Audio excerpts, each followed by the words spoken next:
Hello and welcome to the next week of training, which is going to focus on mindfulness and how you can be more present in every moment of your life. Mindfulness, in short, is a way to look at life at each moment without judgment and being more present in every situation in your life. And it is usually quite common to try to judge and evaluate things in beforehand. And that could be a problem. For example, if you're going to do something challenging and if you in beforehand are thinking that it will be challenging and I might not be able to do this, maybe then you're setting yourself up in beforehand for failure. So, to be open with a beginner's mindset is what you usually call it. To be curious and wanting to explore everything in your life before judging or determining if something is possible or not is central in mindfulness. So for example, if I'm out running and for example I'm meeting a steep hill, instead of thinking about if it's possible or not, I could begin by just thinking, how does it feel when I'm actually walking or running up this hill? Maybe it is tiresome, but maybe it's okay. And if I'm curious all the way and not determining and judging in beforehand, soon I will be at the top of the hill and I've managed something that might have been impossible if I've determined it's that way in beforehand. It is possible that lots of people are living in the past, thinking about what they have done and how they want to return to the past, a state they have been when they were younger or something they experienced that they're chasing to get after again. Or others might chase the future, always thinking about what they need next to be good or feel great. What is the next big thing? Maybe it's the next thing I'm going to buy, or maybe it's the next education I'm going to go. The next thing will fix and sort out my life. And the funny thing about this, a lot of people live either in the past or the future, but the only moment we actually do exist and live is in this moment, now, right now. Of course, you could transport yourself to the past if you want to remember something and use those positive, perhaps emotions and feelings to strengthen you before doing new challenges in the present moment. Or maybe you have to be completely concentrated and focused on some future demanding task, but then you can 100% completely focus on planning for the future. But when you have planned, then you should come back to the present moment, to the now, and just start being present and doing what's needed to be done in this present moment. So you see, you can shift your focus regarding time where you have to be. But the only time, remember this, we actually live is in this, right now, this present moment. So, in some way, we need help to be grounded in this moment. And fortunately, we have a lot of tools with us all the time. For example, if you are using a deep, calm breath, you can always be grounded in the now, in the present moment. Because if you can use your inner processes and guide your inner processes only to think about how your breathing feels in this moment without judging it. Really examine how it feels when you breathe in. Maybe you're feeling how your nostrils is getting colder every time you breathe in, and maybe you can feel it's getting a bit warmer on your nostrils when you breathe out. Then you focus in detail how it feels in this moment, and there's no room for other thoughts in this moment. That's the beauty of it. And you might need to practice to have a loving attitude towards yourself while you're practicing with breathing, because it is possible that your thoughts is trying to grab your attention, and this is actually a good thing, because your mind, your brain, is trying to warn you that a danger, a threat is imminent, and that you have to do something to avoid this threat. So it's a good function we have. But it could be a problem if your brain tries to warn you too much. So we need to train the brain to be able to lessen those signals. So in one way, you can do this by focusing on just how your breath feels in this moment right now. So every time your mind is trying to grab a hold of your attention, telling you what you have to buy from the store to be able to make dinner, or what you have to do for tomorrow's work or lesson planning or study, whatever, or if your brain is trying to help you remember that you have time to do your laundry, for example. Every time that happens, you can just calmly direct your thoughts back to how your breath is feeling right here and right now, over and over again, with loving, caring attention towards yourself. If you use a tool called body scan, it is possible for you to use to scan the whole of your body and to see what you're experiencing without judging. Just see what kind of signals your body, your nervous system is trying to send to you, and without judging, just see what you can feel there. So for example, you could begin by scanning the top of your head, your forehead, seeing what signals is there, giving a time, giving your body respect, and just listening and experiencing what signals your body is sending you. It is possible that your body may be disturbed by your thoughts again, and you begin to think about what you're going to do later. If that happens, just again then focus the process to just continue scanning through your body and just experiencing what signals is there or are there.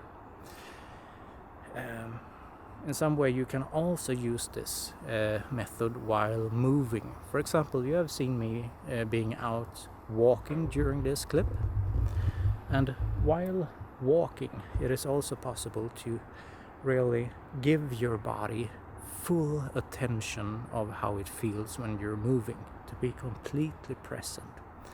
And one thing could also be here that you could use the beginner's mindset while out walking. For example, I've been out walking this stretch lots of times, but I still try to be completely focused when I'm out walking. This just to have the focus on being present, using my senses, feeling what I can feel with my senses. For example, is it blowing right now? Can I feel the wind against my skin? What smells can I feel right here? And even though I've been there many times, I know that still I could find something new in my environment. So I take time, and maybe I'm raising my eyesight to really take in what's in my vicinity. What do I really see? And perhaps you could also slow down and really take everything in your surroundings. Because lots of times maybe we're walking so fast, having so high pace in our life, and we're thinking that we're so effective in getting so much done, maybe perhaps doing multiple things at the same time. But our brain is not adapted to being able to do a whole lot of things at the same time. We are more effective and focused when we do one thing at a time. So just use your mind to focus and see everything around you when you're out walking and experiencing how it feels while you're moving, breathing, and just have complete focus on that.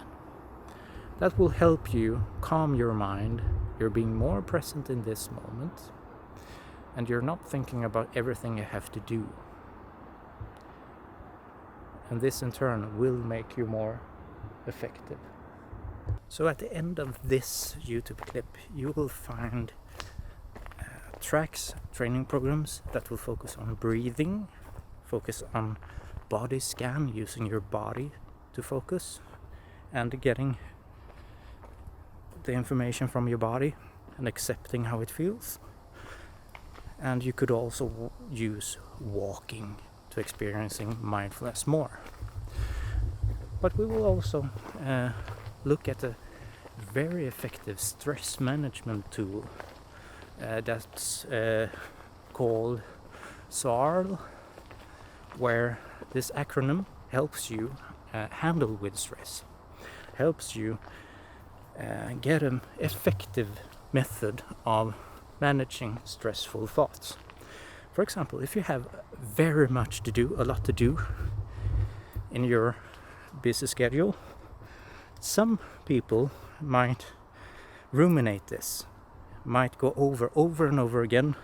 I have this to do on Monday, I have this to do on Tuesday, I have this to do on Wednesday, I have this homework to do, I have these exams, I have this deadline at my work.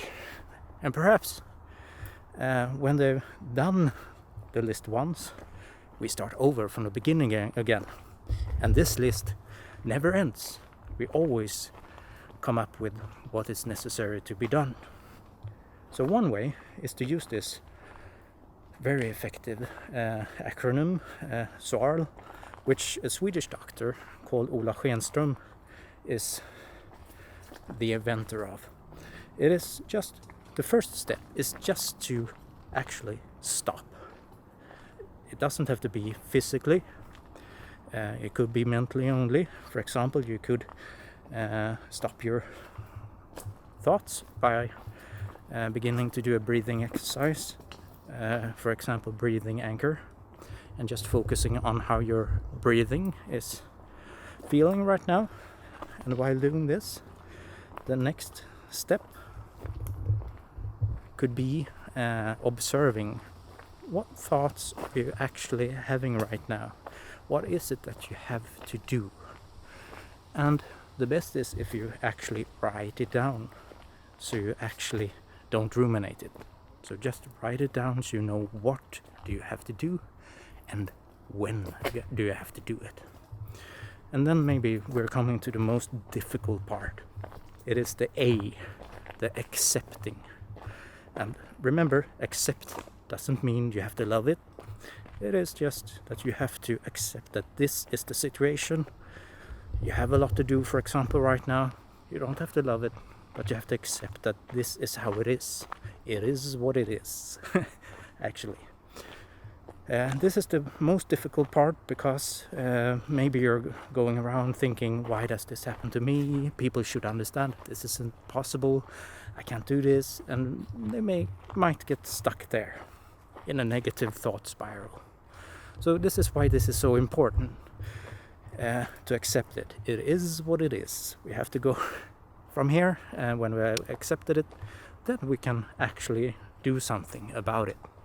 Is either then to have some kind of response to the situation. Maybe we have to change something. Maybe our schedule isn't working. We have to push some deadline, or we have to change our routines. Maybe we can't meet a friend that we have planned, for example. Maybe we have to change our schedule. And when we have accepted that the situation is what it is, then it's easier to make these changes. Or maybe we just have to use the L, let go. And what I mean with that is that you have to let go of the thought that you have a lot to do. You just have to, kind of like Nike puts it, just do it. Start. Do one thing at a time and start. And stop wasting time ruminating about it. Because maybe the biggest time spender is actually ruminating about how much you have to do. But notice, of course, that's why you have the choice here to either respond, to make changes, or to let go. Because it is actually possible that you have too much to do. And then, of course, you have to make changes. And this works in a lot of different situations. For example, if you, like I'm a teacher, and if I'm thinking about I have so much grading to do, you could also use this if you're a student. I have so much homework to do. But if I just see what exactly is it that I have to do, write it down, making a plan for it, how long and when I'm going to do it, accepting it, or changing if I need to, then it gets much easier. And if I'm helping myself to be able to focus on one thing at a time, that will also help. For example, having all your chores visible out at the same time, that won't help you. So for example, if you have a whole lot of papers to grade or a whole lot of homework to do, just put a little bit of it visible for you. And when you're done with that part, put that away and you have a win. It feels good. And then you can put the next part so you can see it. So don't have all the work visible at the same time. But this method, SWARL, S, stop, O, observe, A, accept, R, respond, and L, let go. It is a routine you can practice and actually use in your everyday life to manage your stress and to be able to plan better. So I'm really giving you the advice to practice with this and see what happens for you. And this week you're going to practice with either the breathing anchor or the body scan track. And you will find the tracks at the end of this YouTube clip. Next clip we will focus more about how you can use mindfulness in everyday life situations, because this track has more been about how you can use the tools as breathing, body scanning, and focusing on how it feels when you move. But we have also another part where we can talk more about how, for example, as I talked about when out walking, how you can be more present in everyday moment situations. You don't only use mindfulness while meditating, you use it all the time. So I wish you good luck with the training this week, and until next time, Have a nice time. Bye bye.